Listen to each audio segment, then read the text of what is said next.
한동훈 법무부 장관 얘기를 좀 해볼 텐데, 한동훈 법무부 장관 그리고 추미애 전 법무부 장관, 그러니까 전현직 법무부 장관이 이 마약을 두고 설전을 벌이고 있습니다. 한번 보실까요? 추 전 장관이 먼저 한 장관을 향해서 잽을 날렸습니다. 이렇게요. 지난 정부 자꾸 하시는데, 지난 정부에서 마약 단속 실적이 활발했습니다. 문재인 정부 탓이라고요? 마약 범죄가 늘어나는 거 거짓말하지 마세요. 한 장관님, 마약 정치 그만하고 내려와서 차라리 여의도에서 정치하시지요. 이렇게 잽을 날렸습니다. 한동훈 장관 가만히 있지 않았습니다. 이렇게 응수했습니다. 들어보시죠. 마약 정치요? 추미애 전 장관이 새로 만드신 신조신가 보죠? 마약은 정치를 모릅니다. 국민을 보호하기 위해서 마약을 잡겠다는데 거기 정치가 왜 나오는지 모르겠어요. 그 마약 정치란 말에 어울리는 일들이 꽤 벌어지고 있다고 생각합니다. 첫째로 박범계 의원이 검찰이 마약 수사하면 민주당으로 신고해달라고 요청한 적이 있었죠. 황운하 의원이 검수완박 국면에서 마약 5배 정도 는 거 정도는 별거 아니다라는 말씀도 하셨는데다가. 정미경 의원님, 저 두 분의 설전, 글쎄요, 마약 지금 사회 문제가 굉장히 심각하게 된 상황에서 어떻게 보시는지요? 사실은 지금 그 문재인 정권 5년 동안 예.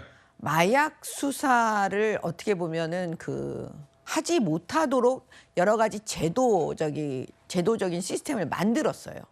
근데 추미애 전 장관이 사실 핵심 인물입니다.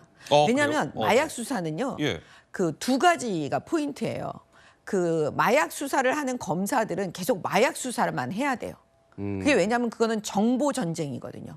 얼마나 많은 정보를 서로 신뢰하면서 주고받으면서 그 깊숙한 곳으로 수사가 진행이 되려면 적어도 검사들이 마구 바뀌면 안 돼요. 근데 그런 아주 특이한 이 성격을 지니고 있는데 이걸 무시하면서 마약 수사를 막 통폐합시키고 예. 그럼 결국 마약 수사 못하도록 방해하는 거하고 똑같은 거거든요. 그다음에 두 번째는 뭐냐면 통폐합한다는 거는 결국 핵심적으로 뭐냐면 예산을 안 주겠다는 거예요. 그러면은 결국 검찰이 지금까지 전 세계적으로 마약 청정국이라고 대한민국을 만들어 온 거는 그거는 진짜 검찰의 공이에요. 왜냐, 우리 영화 같은 거 보세요. 마피아, 그다음에 수많은 국회의원들이 연루돼 가지고 마약 그 범죄하는 사람들을 비호하는 그런 영화들 되게 많잖아요. 예. 외국의 영화 같은 경우에. 근데 대한민국에서는 그게 발 붙일 틈이 없었거든요. 근데 정말 이해가 안 되는 건 왜 문재인 정권 5년 동안 네. 왜 검찰의 그 마약 수사 그렇게 전 세계 국보급인데 이거를 왜 망쳤을까요? 허허. 저는 정말 이해가 안 돼요. 이거는 정치의 문제가 아니라 예. 대한민국에 있어서 미래 세대를 위해서 우리 아이들을 보호하기 위한 엄청난 자산이었거든요. 그래서 지금이라도 늦지 않았다는 한동훈 장관 말에 100% 저는 지지하고 응원해주고 싶어요. 예. 왜냐, 지금이라도 다시 돌아갈 수 있어요. 빨리 마약은 전적으로 수사권을 다시 검찰한테 줘서요. 검찰에 줘서? 네, 우리 아이들 지켜야 합니다. 알겠습니다. 자, 마약을 두고 전현직 법무부 장관이 설전을 벌였습니다.